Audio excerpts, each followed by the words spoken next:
episode 2 of AdornSMP. In today's video, we are going to be what I want to call introducing life into the island today. So that means we are going to be finishing up our little farm area that we started last episode, and I have a little side quest that I want to do that involves some froggy business. And with that, let's get right into the video. Now, I don't want to spoil it, though you can probably tell because our bulb on top of our base is not bamboo anymore. I made a good few additions and changes to our base and what surrounds it. Let us go down. I'm super excited to tell you guys that I have the interior done. Oh, let me not die.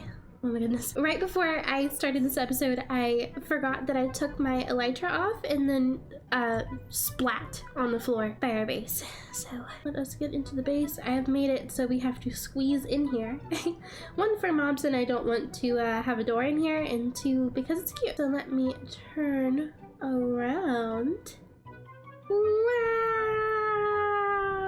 Let me give you guys a little tour of what we've got going on here. As you can see, we have, of course, multiple entrances on different levels. And then I made us a little fish tank. I put in some fish heads, so there are little plush fish. I mean, they're totally real. They're real fish. Yes, but they're so cute. Over here, I made us a little like bar situation and then put the cute little frog emote thread on the menu, so I didn't actually have to like come up with drinks because I don't drink.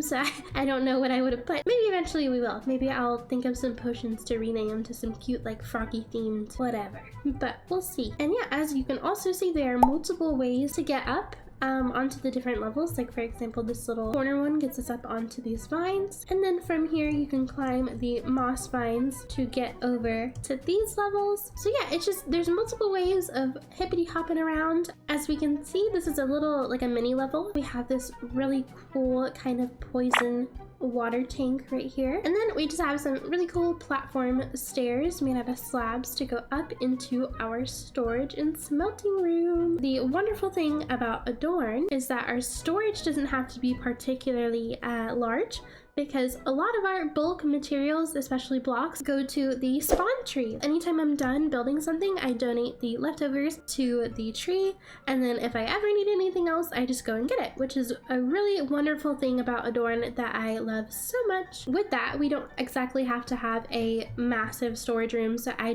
haven't sorted anything yet. Don't look at it. I can feel you judging me. Don't do it. This is our bedroom. As you can see, we have some clothing items on a rack. We are in the bulb of the top of the base for our bedroom. And then as we take these glowberry vines up, we have reached our bed. Now it is nighttime, so I'm going to sleep really quick and we can get started with the rest of the video. So first thing that you can obviously tell, I expanded our land. I also did the river like I said I was going to, and I'm gonna match it a little bit more to what Jace has done on his side. I don't fully know what I'm gonna do yet with this area. Part of me wants to make like a big like sewer pipe that leads to the cyberpunk town, which I think would be super duper cool. And then I went ahead and textured this whole area where the mudlands are, and then the river goes all the way down into another little smaller pond right here, and then into this big lake. But yeah, that is what I did off camera. Now without further ado, I can introduce you guys to what we are doing today. But we are going to do our MacLeod area today, which is our little farm huts that I had mentioned in the last episode. I have fully build planned what I want to do. So if I just turn those on really quick on Lightmatica, boop, boop, boop, boop, boop.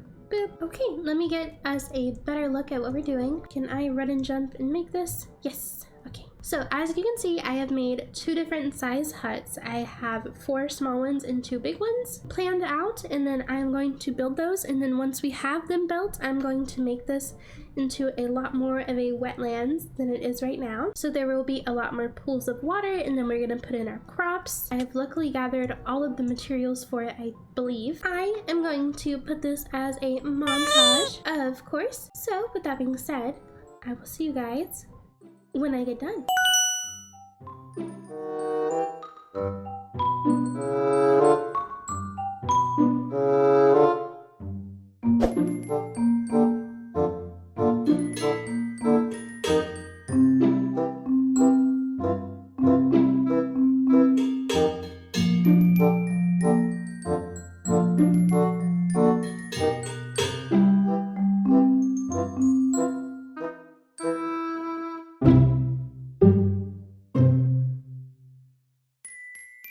Alrighty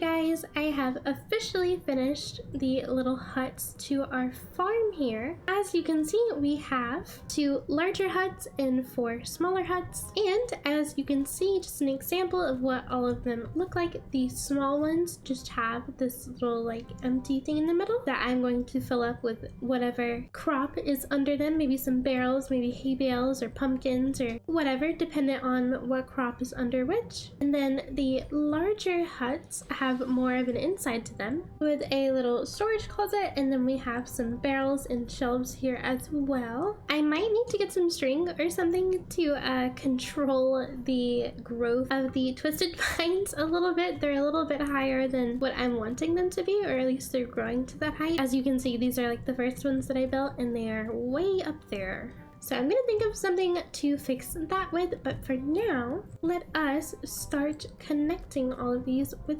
water. So there are these little vent thingies that I have on each side of each of the little pools. It's a really good and organic way to start connecting all of the water together. And with this one, I think I'm just gonna make this little natural divot here into a mini pond. This one, right beside it, can go into the pond. Now that we have done that, I'm going to go grab some buckets so that we can fill up our little man-made streams now. Let us squeeze in here.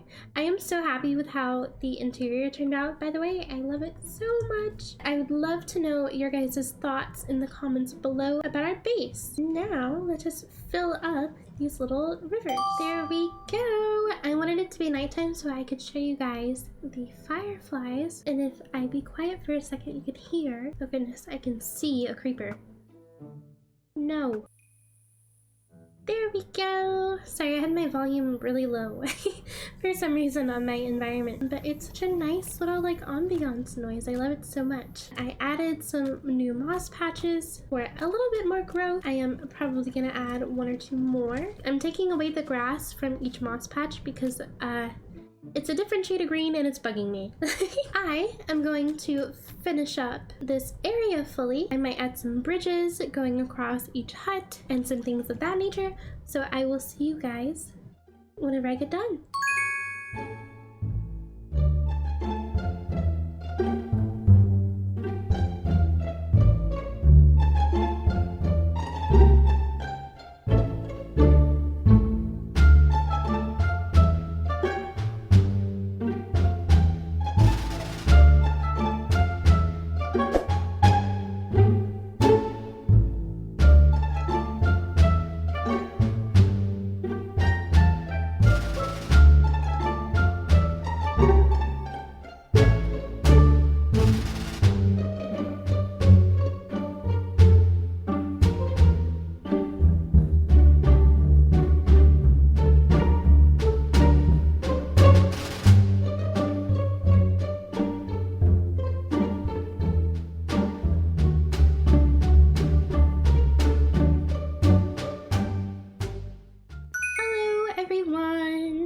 Okay, I have officially finished decorating the Mudlands Swamp Hut Farm thing, whatever we want to call it. I took notes on this little handy book and quill here on the things that we will need, and then for example I had decor things down that I wanted to do, and I completed all of them except for the sugarcane bamboo one because we have to go and get those materials. However, I do want to quickly show you guys around. As you can see, the most noticeable thing is I built pathways slash a bridge, just one big bridge connecting all of the tree huts together. I saw that that would was a very common thing in the references that I was using, so I made everything connected and bridged together. I am going to try to see if string will stop these from moving, or if I can put like a trapdoor or something, because the twisted vines are a little out of place. They're just kind of sticking out, and I don't know if I want them to do that. I made tiny little tree bush things. I have fences along that are kind of overgrown with leaves. I put 2 beehives around the place, and then hay bales. Of course, I have 3 sections of fences for chickens, pigs, and sheep, which is what I have decided that we are going to keep. But a special thing that I have done in the chicken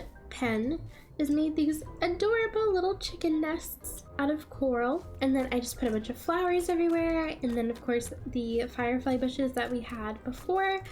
Put some lanterns around, and yeah, it was basically just a bunch of clutter items and foliage and whatnot. And then I think over here that I missed, we have a little tree chopping station with an axe on the ground, and then we also have a little compost area over here, and that is pretty much it on what I did. Oh, I forgot to mention, I'm not actually going to be using this farm. It is purely for decoration and for build lore and etc, etc. So these animals will live a very happy life just in the mudlands. I am not going to slaughter them for food or anything. We have golden carrots for that. Because of that, I want to keep the mobs that we keep here kind of in theme. The things that I want in this farm as far as crops go are wheat, carrots, potatoes, pumpkins, melons, bamboo, sugarcane, and then as far as animals go, frogs, chickens, pigs, specifically brown sheep, and then of course bees that you have seen already. So without further ado, let us start gathering those things. Let us traverse to the spawn tree.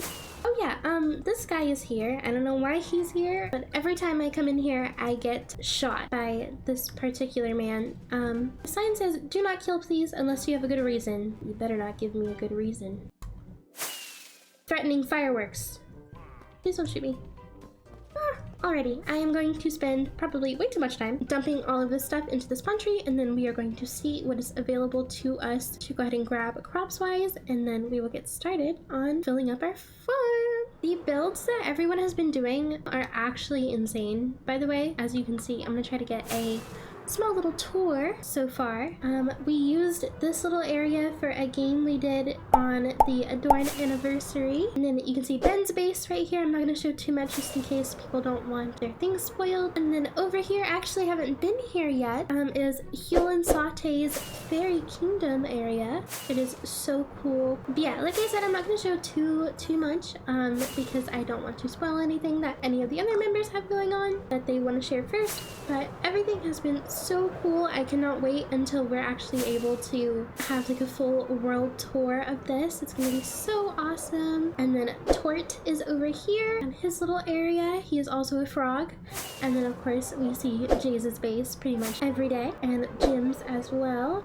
I feel I have to step it up a lot compared to what everyone else has done. But anyway, little detour. We have everything that we need to start our little crop farm area. So under each of these, I want to do a different crop in each. What I'm hoping for is that these little sides that have water in it will make it to where I don't have to put any extra water. I will need a few little spaces with water, but that is better than a bunch. So I'm going to grab some water buckets, and then I am just going to go down the line and plant a bunch of crops under each little tree hut.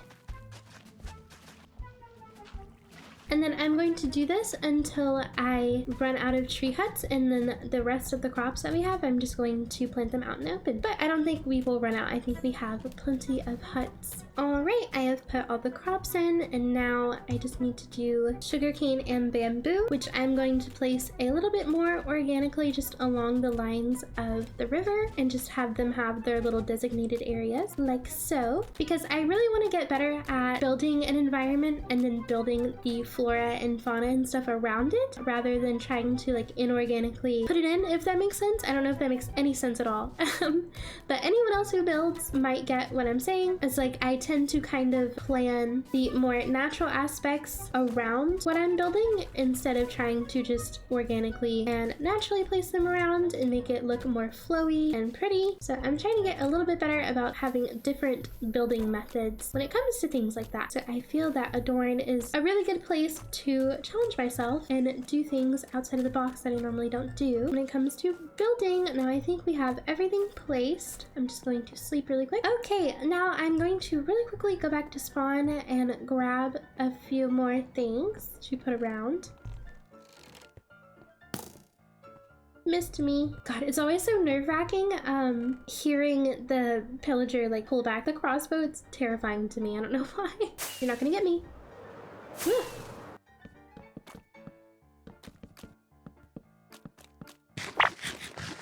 Alright, now we can start going to look for mobs we want. I'm just gonna do leads instead of trying to slowly guide them to where I want them to go. I'm going to grab some more leads from our house. Okay, we have plenty of leads from me totally not taking care of certain wandering traders that come up every single time that I start building. That reminds me, that's another thing I kind of want to get better at because I feel like it takes me forever to do builds compared to other people, and that's kind of how I am with art too. I really don't know why. I just take longer for some reason, and I kind of want to get better at doing things faster. Okay, we have a bunch of pigs over here. Hello. Yeah, this is definitely better, so I can just grab a bunch of piggies and chickens and whatnot without having to worry too much. Okay, we have 4 of you. I think that is plenty. Come on, guys. You guys are right here. Come on. What are we doing? Okay, and then I will take those leads. Thank you. And now we just repeat that process 2 more times.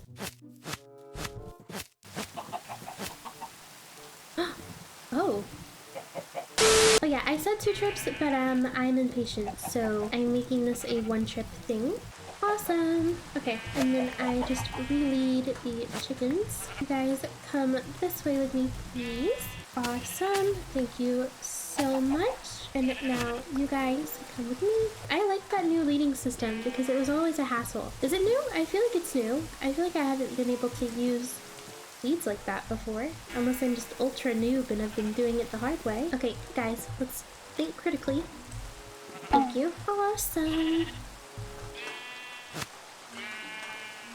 Oh. See, I feel that is definitely new, but what do I know? I think I am going to bone meal to get some cocoa beans so we can dye the sheep. There we go. Alrighty guys, I think we have just about ran out of time in today's video. I know I mentioned doing some froggy business in this episode, but with what I have planned, it's gonna take a little bit longer than a mini segment in the video. So I'm going to save that for next episode. I hope you guys don't mind. I had so much fun designing our little Mudlands area with you guys and putting our cute little animals and our crops into our farm. All of the things we did today were super duper fun. And as always, don't forget to leave a like, comment, and subscribe for more. Also, if you haven't already, please join the community Discord down in the description below. I post all sorts of sneak peeks and updates, and I also announce when I upload in there and all the things like that. So if that's something you would be interested in, please join. And with that, my lovelies, I will see you in the next video. Bye! Bye-bye! Bye! A Froggyologist Journal. Entry number 2. The Mudlands. Today's work brought me to the muddy wetlands. Mud might not look very exciting, but wetlands are some of the most important ecosystems on Earth. They help filter water, reduce flooding, and provide homes for countless plants and animals. Maybe that's why part of the island already feels so alive.